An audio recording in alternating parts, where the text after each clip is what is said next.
السلام عليكم حبايبي الغاليين، عاملين ايه؟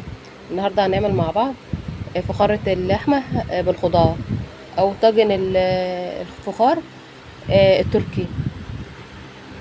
هنعمله بطريقة بسيطة خالص ومقادير بسيطة وبطريقة جميلة جدا. هتاكلي الخبز اللي عليه او العيش اللي عليه ده قبل الخضار من جوه. ويا سلام بقى، كنا الخضار كان طالع طبعا على الصوص بتاعه في قلب العيش، كان مخلي طعم العيش تحفة تحفة. هتاكلي لوحده كده من غير لحمة ومن غير خضار ومن غير اي حاجة خالص. وعاملاه منه كمان بعيش، كانت حتة عجينة فضلت برضك معاه، رحت جاية عاملة بقى عيش. كان العيش متاكل قبل الخضار ده كله. الصوص اللي كان في قلب الخضار ده، اللي في قلب العيش ده كده، كان متغرق بين قلب اللحمه ديت والخضار. كان والله العظيم تحفه. عايزاكم تجربوه بالطريقه دي، عشان نقول بقى الطاجن الفخار التركي او طاجن اللحمه التركي. مش هنعوج لساننا، هنتكلم بقى باللغه بتاعتنا عادي. خضار مشكل باللحمه، بس حاجه كده وهم. حبايبي يلا النهارده ندخل على هنعمل بقى الطريقه ونعمل الطريقه مع بعض. فخارة اللحمة بالخضار. هوريكم طريقتها دلوقتي بقى. عندي الحلة كده سخنة اهي، هنزل عليها معلقتين. هنمشي الخطوات كده الأول مع بعض واحدة واحدة، مش هقول لكم الخطوات ونرجع نعمل. يعني أنا أعمل الحاجة اللي أعملها واحدة واحدة كده. هنحط معلقتين زيت كده. بسم الله الرحمن الرحيم. هنسمي الأول كده ونصلي على الرسول كده.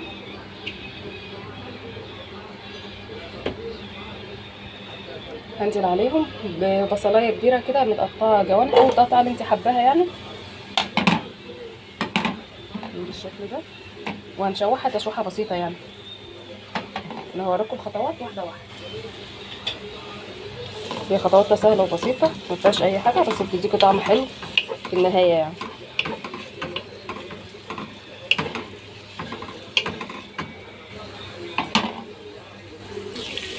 عند البصلات بتبقى تشويحه كده بسيطه زي ما احنا اللي شايفين، يعني تتبيله بسيطه كده.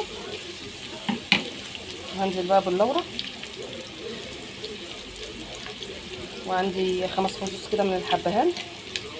حابه تحطي كزبره، حابه تحطي قرفه، براحتك بقى. التوابل اللي انت بتبقي حباها، بس انا هكتفي بس باللورة والحبهان. شوحهم معاها كده.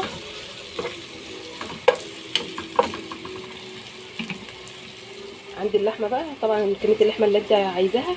وعندي اللحمه انا حطاها بالدهنه بتاعتها، يعني بتدينا طعم للطبيخ برضك معانا، او للاكله اللي احنا هنعملها. حابه تعمليها مكعبات، حابه تحطها بحالها، براحتك. انا هنزل بيها كده بحالها.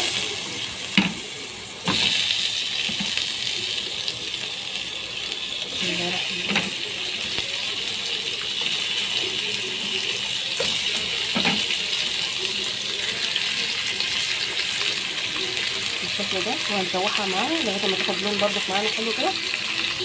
انا عندي بقى كده اللحمه اديتها صدمه، هديها صدمه على الناحيه التانيه.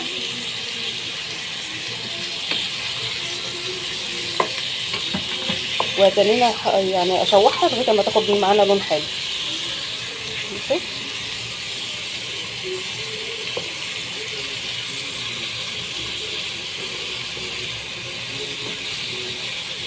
بالشكل ده هنشوح فيها برضه لغايه ما تاخد معانا لون حلو كده.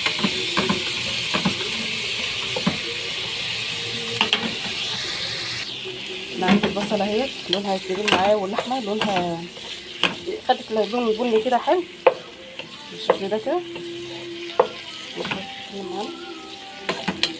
بالشكل ده هنزل بقى عندي معلقه من الصلصه. عندي معلقه من الصلصه كده حلوه. بصوا، هاخد معلقه كمان من صلصه. انا برضه يعني مسبكاها مثلا بزياده وكده، بشيلها. ما فيش، ممكن تعملي طماطمتين تضربهم في الخلاط وتحطيهم عليهم وتشوحيهم. ماشي. هاخد منهم معلقه، خدت بقى منهم معلقه. اشوحهم بقى كلهم مع بعض كده عشان الصلصه تطلع الماده بتاعتها، الماده الحافظه اللي فيها. بسم الله الرحمن الرحيم. شوحتها بالشكل ده كده. ممكن لو ما عندكيش صلصه تضربي طماطمتين كده، 3 طماطمات تضربيهم في الخلاط، ياخدوا تسبيكه مع اللحمه كده ونشوحهم بالشكل ده كده.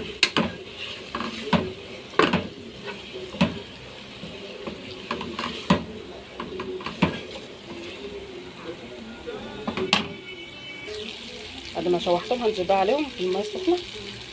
بسم الله الرحمن الرحيم. هزود كمان شويه ميه سخنه،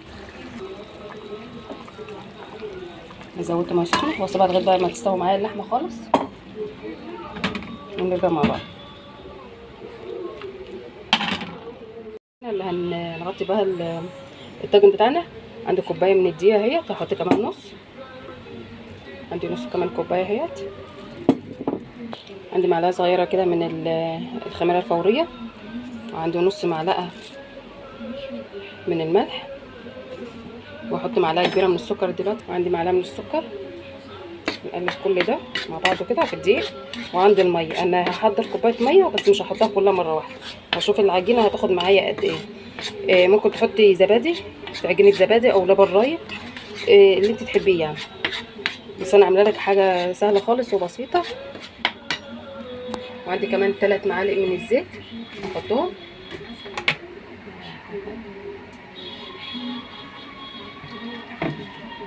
حطيت حوالي 3 معالق كده. نجيب كوبايه ونقلب كده مع بعض.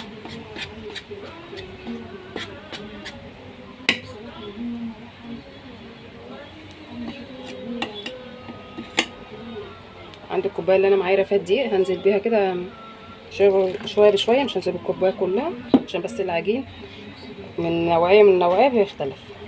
هعجنها عجينه عادي زي اللي بنعجنها،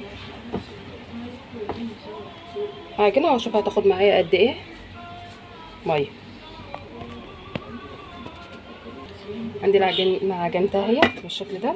انا الميه خدت معايا بس حوالي نص كوبايه ميه، بلاش تكترهم علشان ما تعملش معاكم، تحتاج دقيق، ولو احتاجت تحطوا بقى معلقتين دقيق، عشان لو احط معلقه زيت كده تحتها واسيبها لغايه ما تخمر.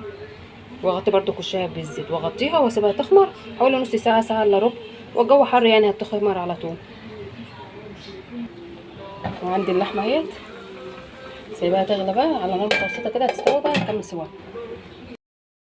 زيت بقى كده في قلب الطبق، واغطيها واسيبها لغايه ما تخمر معايا، ونرجع مع بعض. انا عندي اللحمه بتاعتي استوت بالشكل ده كده.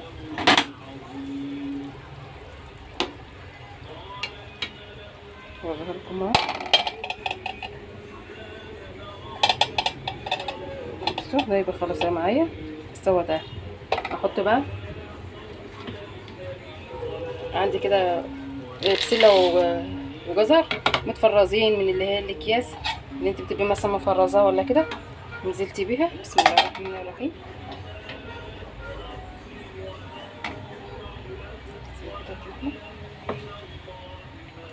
عندي بطاطسيتين اهمت او بطاطسايه كبيره مقطعاها، طبعا التقطيع اللي انت بتبقي حباه.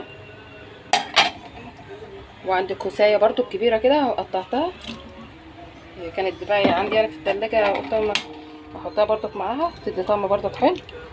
هقلبهم كده يستووا مع بعضهم كده حوالي ربع ساعه تلت ساعه بالكتير كده، ونيجي بقى نحطهم في الطاجن. بص انا قبل ما احطها نسيت احط الفلفل بقى والملح. عندي معلقه فلفل اسمر كده هحطها، وعندي الملح بتاعنا هظبطه بقى. انتوا تحطوا الملح اللي انتوا حسب الرغبه طبعا، واحط شويه شطه صغيرين. حابه تحطي بقى السبع بهارات اللي يريحك حطيه. اقلب كل ده بقى واسيبه لغايه ما يستوي، ونرجع نكمل بقيه الوصفه مع بعض. واغطيها بقى هذا الشكل ده.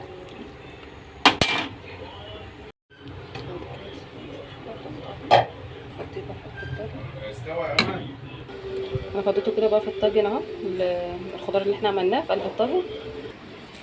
عندي العجينه بتاعت خمرت اهيت، هحطها واعملها على شكل دايره كده زي الطاجن يعني. هبططها بقى فردها على شويه دقيق كده، وهبططها وافردها. عندي بقى العجينه اهي فردتها كده بالشكل ده زي ما احنا ما شايفين. احطها على الطاجن دلوقتي بالشكل ده. هفرد بقى العجينه على الطاجن بالشكل ده كده، واشيل الزيادات اللي فيه. ماشي.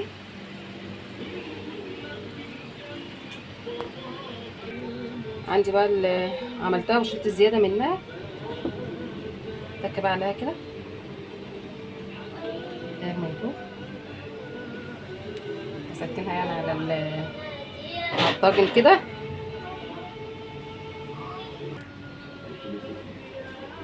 هكور بقية ديت وهوريك احنا هنعمل فيها ايه دلوقتي. عندي العجينه اهي، هبغبسها بقى، اعملها رغيف عيش يعني. العجينه الباقيه دي بتاكلي بيها، وبتاكلي بقى الصوص اللي بينزل من اللي مع الطبيخ ده، اللي مع الخضار، بيبقى تحفه.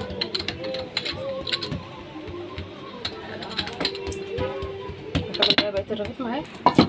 عندي بقى الصينيه اهي، دهنتها دهنه بسيطه كده، وحطيت فيها الرغيف هنا كده بالشكل ده. عندي البيضه بقى، عندي بيضه عشان ادهن الوش، وعندي نقطه خل بس عشان الزفره وكده، واقلبها.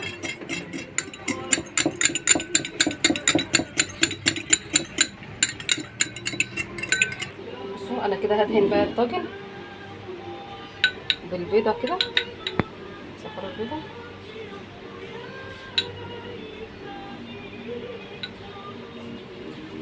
بالشكل ده كده.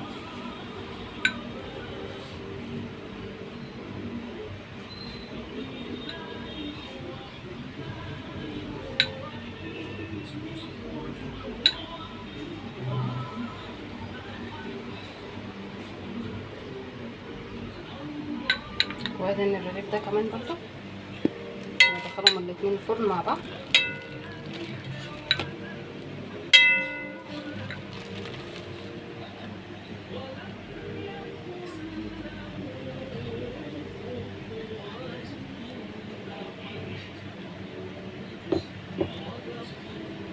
بالشكل ده كده.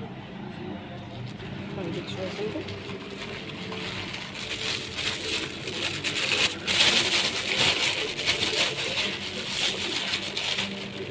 عندي شويه سمسم كده، حبه البركه سمسم اللي انت حاباه، مش حابه ما تحطيش برضو.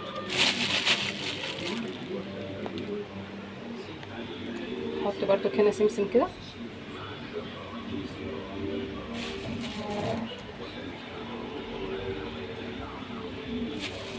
زي ما قلت لك، حابه تحط حبه البركه براحتك.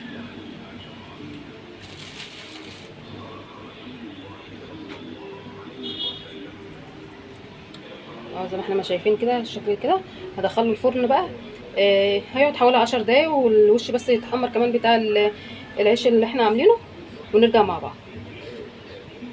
ده الرغيف اهوت، شايفين ما شاء الله لسه سخن بقى، الارضيه من تحت كمان جميل. وده الطاجن بعد ما طلعناه، شايفين لونه وشكله حلو ازاي